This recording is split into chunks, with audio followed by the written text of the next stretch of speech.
কি গো, বলো কেমন আছো তোমরা সবাই? অনেক অনেক আদর আর ভালোবাসা নিয়ে আবার চলে এলাম তোমাদের সাথে একটু গল্প করতে। জানো, যেই একটু বৃষ্টি পড়েছে, ছেলে আর ওর বাবার দুজনের আবদার পুর ভরা আলুর দম আর লুচি খাবে। আমি সেই সময় মোচা কাটছিলাম, ভাবলাম থাক আজ আর মোচা রান্না করব না, ওরা যেটা খাবে আমি সেটাই রান্না করি। তাই মোচাটা কেটে ফ্রিজে রেখে দিলাম। তারপর সমস্ত কিছু নিয়ে বসে পড়লাম রান্না করতে। এই যে প্রথমে দেখলে তোমরা আমি আলুগুলোকে কিভাবে ছাড়ালাম।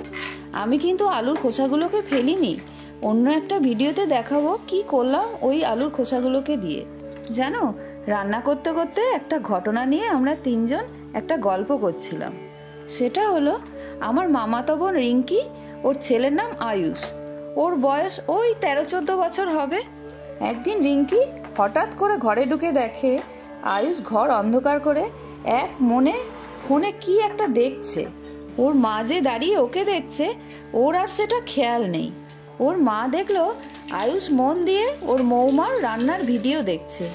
আসলে না, আয়ুষ আমাকে মৌমা বলে ডাকে। রিঙ্কি তখনই ফোন বের করে আয়ুষের ভিডিওটা করেছিল, সঙ্গে সঙ্গে সেই ভিডিওটা আমাদেরও পাঠিয়েছিল। ভীষণ খুশি হয়েছিলাম আমরা সেই ভিডিওটা দেখে। যেভাবে ছোট্ট আয়ুষ যত্নে ভালোবেসে আমার ভিডিওটা দেখছিল, তোমরাও আমার সেইভাবেই ভালোবেসে যেও। আচ্ছা, এবার একটু রান্নার ব্যাপারে কথা বলি।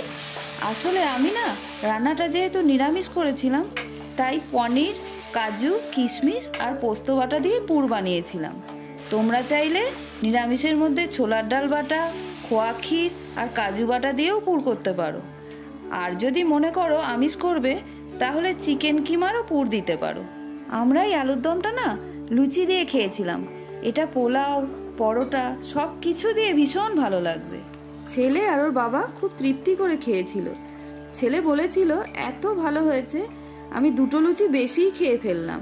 আর ওর বাবা বলেছিল ঠিক যেমনটা চেয়েছিলাম সেই রকম স্বাদই করেছো। আজ তাহলে এইটুকুই থাক। অনেক ভালোবাসা দিও আমায়। তোমাদের ভালোবাসা নিয়েই আমি এগিয়ে যাব। আর তোমরাও সবাই ভালো থেকো। অনেক ধন্যবাদ।